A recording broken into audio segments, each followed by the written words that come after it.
అందరికీ నమస్కారం అండి. నిన్న ఇక్కడ ఏదైతే ఈ 19వ డివిజన్లో మరి షాదీఖానా ఉందో, అసంపూర్తిగా మిగిలిపోయినటువంటి షాదీఖానా దగ్గర ఈ నగరపాలక సంస్థ మేయర్ గారు, డిప్యూటీ మేయర్ గారు, అట్లాగే కొంతమంది వైసీపీ నాయకులు కూడా వచ్చి ధర్నా చేసి, ఇదేదో ఈ తూర్పు నియోజకవర్గ శాసనసభ్యులు గద్దె రామ్మోహన్ రావు గారు ఆపేశారు, కూటమి ప్రభుత్వం అధికారంలోకి వచ్చిన తర్వాత పనులు నిలిచిపోయాయి కాబట్టి ఈ పనులు వెంటనే పూర్తి చేయాలని చెప్పి ఒక దుష్ప్రచారాన్ని కూటమి ప్రభుత్వం మీద వాళ్ళు ఇక్కడ జరిగినటువంటి ధర్నాలో ప్రచారం చేయటం జరిగింది. మీరు అసలు జగన్మోహన్ రెడ్డి పార్టీనే దుష్ప్రచారాల మీద నడుస్తున్నటువంటి సందర్భం. అట్లాగే ఇవాళ విజయవాడ నగరంలో ఉన్నటువంటి నాయకులు కూడా, ఆ వైసీపీ నాయకులు అసత్యాలు చెబుతూ దుష్ప్రచారాలు చేస్తూ ఇవాళ ప్రజల్లోకి వెళ్ళాలనుకుంటా ఉన్నారు. మరి ఇది 2017లో శాసనసభ్యులుగా ఉన్నప్పుడే గద్దె రామ్మోహన్ రావు గారు R&B డిపార్ట్మెంట్తో మాట్లాడి ఈ ల్యాండ్ ఎలకేషన్ చేయటం జరిగింది.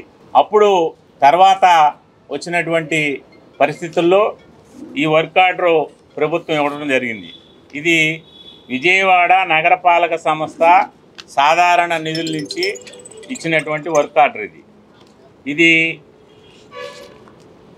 వైసీపీ డబ్బులు కాదు, కూటమి ప్రభుత్వం డబ్బులు కాదు. ఈ నగరంలో ఉన్నటువంటి ప్రజలు ట్యాక్స్ల ద్వారా నగరపాలక సంస్థకు చెల్లించినటువంటి నిధుల నుంచి ఇక్కడ కళ్యాణ మండపం కావాలి, ఇక్కడ ఉన్నటువంటి ముస్లిం సోదరులందరూ కూడా మరి ఆ రోజున గద్దె రామ్మోహన్ రావు గారు ఇక్కడ స్థలం ఎలకేషన్ చేశారు కాబట్టి తర్వాత వచ్చినటువంటి ప్రభుత్వం ₹1 కోటి శాంక్షన్ చేసింది. కార్పొరేషన్ నిధుల నుంచి దీన్ని శాంక్షన్ చేసి వర్క్ ఎప్పుడు ఇచ్చారు? 18/12/2023 నాడు వర్క్ ఆర్డర్ ఇచ్చారు. 2023 ఏ గవర్నమెంట్ ఉంది? ఇది 2023లో ఈ వర్క్ ఆర్డర్ ఇష్యూ అయినప్పుడు వైసీపీ ప్రభుత్వం ఉంది. ఇది మరి పని ఎందుకు పూర్తి చేయలేకపోయారు మీరు? ఇది వర్క్ ఎప్పుడు లోపల కంప్లీషన్ చేయాలి? మీరు 26/7/2024 లోపు వర్క్ కంప్లీట్ చేయాల్సినటువంటి బాధ్యత ఇక్కడ తీసుకున్నటువంటి కాంట్రాక్టర్ అగ్రిమెంట్లో ఆ కాంట్రాక్టర్ అతను కార్పొరేషన్కి ఇచ్చినటువంటి అగ్రిమెంట్లో ఉంది. ఈ కాంట్రాక్టర్ ఎవరు? ఇతను ఈ కాంట్రాక్టర్ ఎవరు? వైసీపీ లీడర్ ఇతను. ఈ కాంట్రాక్టర్ విజయవాడ నగరపాలక సంస్థలో డిప్యూటీ మేయర్గా ఉన్నటువంటి అవుతు శైలజారెడ్డి గారి హస్బెండ్ ఇతను.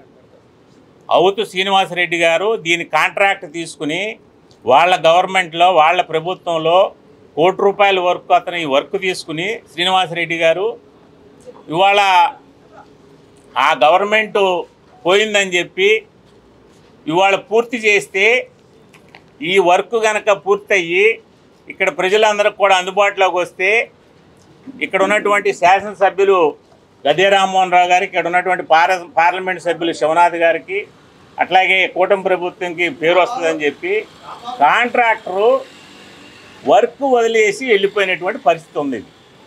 నిజమా కాదో చెప్పమానండి. మేయర్ చెప్పాలా? నగరపాలక సంస్థలో మీరు ఒక మేయర్గా బాధ్యతలు నిర్వహిస్తూ మీరు ధర్నాకు వచ్చి ఈ వర్క్ ఆర్డర్ ఎప్పుడు ఇచ్చారు? ఇది మీ డిప్యూటీ మేయర్ హస్బెండ్ కాదా వర్క్ చేసేది? ఇది ఈ ఫోటో చూడండి. ఈ ఫోటోలో ఎక్కడా కూడా డిప్యూటీ మేయర్ లేదు. మేయర్ ఉన్నారు, ఇంకో డిప్యూటీ మేయర్ ఉన్నారు. ఈ వర్క్ చేసేటటువంటి కాంట్రాక్టరు భార్య గారైనటువంటి శైలజారెడ్డి గారు లేరు. అంటే ఇది ఒక దుష్ప్రచారం. వర్క్ కాంట్రాక్టర్లు మీరే, ఈ కాంట్రాక్టర్లు వర్క్ తీసుకునేది మీరే, వర్క్ చేయకుండా వర్క్ ఆపేసేది మీరే. వర్క్ ఆపేసి ఇవాళ ఇక్కడ ఉన్నటువంటి వైసీపీ నాయకులు దుష్ప్రచారం అన్నమాట. ఇది గద్దె రామ్మోహన్ రావు గారు ఆపేశారు. అసలు గద్దె రామ్మోహన్ రావు గారికి ఎందుకు ఆపేస్తారు? ఇది ఆయనకి ఏం అవసరం? అసలు 2017లో ఈ ప్రాంతంలో కమ్యూనిటీ కావాలి, కమ్యూనిటీ హాల్ కావాలని ప్రపోజల్ పెట్టింది గద్దె రామ్మోహన్ రావు గారు. కమ్యూనిటీ హాల్ ప్రపోజల్ పెట్టి దాన్ని ప్రాసెస్ చేసి దాన్ని అంతా చేసిన తర్వాత ఇవాళ మీరు కుట్రలతోటి శైలజారెడ్డి గారు మరి ఎందుకు రాలేదు ఈ ధర్నాకి?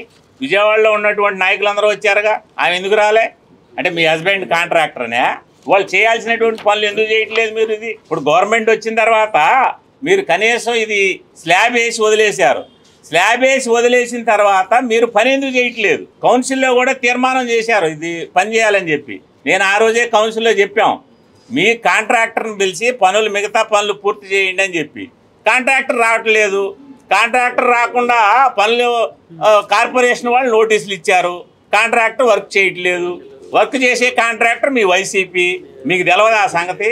కార్పొరేటర్ గారికి తెలవదా? అట్లాగే ఇక్కడ ఉన్నటువంటి ఇన్ఛార్జి అవినాష్ గారికి తెలవదా? వచ్చినటువంటి నాయకులకు తెలవదా? వచ్చినటువంటి మేయర్కి తెలవదా? వచ్చినటువంటి డిప్యూటీ మేయర్కి తెలవదా? ఈ వర్క్ ఎవరు చేస్తా ఉన్నారు? ఇది సుమారు ఇంకా 50 లక్షల రూపాయల వరకు ఈ కమ్యూనిటీ హాల్కి పెండింగ్ ఉంది. చేసినటువంటి 36 లక్షల రూపాయల వరకు దానికి కావాలంటే అధికారులతోటి మీరు మంత్రాలు చేసుకుని మీరు సరి చేసుకోవచ్చు. మరి చేయాల్సినటువంటి 50 లక్షల రూపాయల వరకు మీరు ఎందుకు చేయట్లేదు? మరి కాంట్రాక్ట్ చేయకుండానే బిల్లులు ఇచ్చేస్తారా మీకు? అంటే మీ ప్రభుత్వంలో ఉంటేనేమో ఇవన్నీ చేయకుండా బిల్లులు తీసుకుని వెళ్ళిపోయేవాళ్ళ.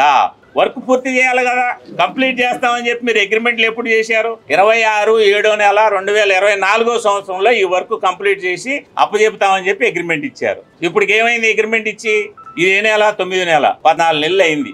ఈ 14 నెలల నుంచి కాంట్రాక్టర్ ఎందుకు రావట్లేదు? అసలు అప్పుడు అవజేయాల్సినటువంటి వర్క్ని 24/7 అవజేయాల్సినటువంటి వర్క్ని 25 ఇప్పటికి 14 నెలల నుంచి కాంట్రాక్టర్ రాకుండా కావాలని చెప్పి డిప్యూటీ మేయరు అందరూ కుట్ర పన్ని వాళ్ళు ఈ వర్క్ ఆపేస్తే ఇక్కడ కాంట్రాక్టర్ని రాకుండా చేసి వాళ్ళ కాంట్రాక్టరే కాబట్టి వర్క్ పూర్తి చేయకుండా ఇదేదో శాసనసభ్యులకి ఎంపీ గారికి అంటగడితే మనం ప్రయోజనం పొందొచ్చు, మనం ఏదో లాభం పొందొచ్చు అని అనుకుంటా ఉన్నారు.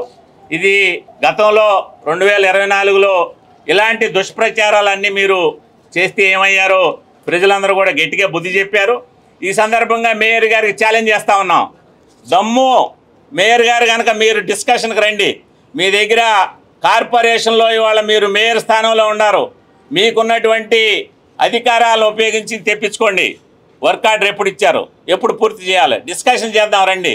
ఇది పూర్తి చేయలేనటువంటి అసమర్థ మేయర్ మీరు అధికారంలో ఉండి కార్పొరేషన్లో వాళ్ళ కార్పొరేషన్ మీ చేతుల్లో ఉండి కార్పొరేషన్ మేయర్ మీరుండి కార్పొరేషన్ డిప్యూటీ మేయర్లు మీరుండి కార్పొరేటర్లు మీరుండి వాళ్ళ అసమర్థగా పరిపాలన కార్పొరేషన్లో చేస్తా మీరు ధర్నాకు కూర్చుంటారా? సిగ్గు అనిపించట్లేదా? మరి ఇప్పుడు అసలు ఆ వర్క్ ఫినిష్ చేయాలి కదా.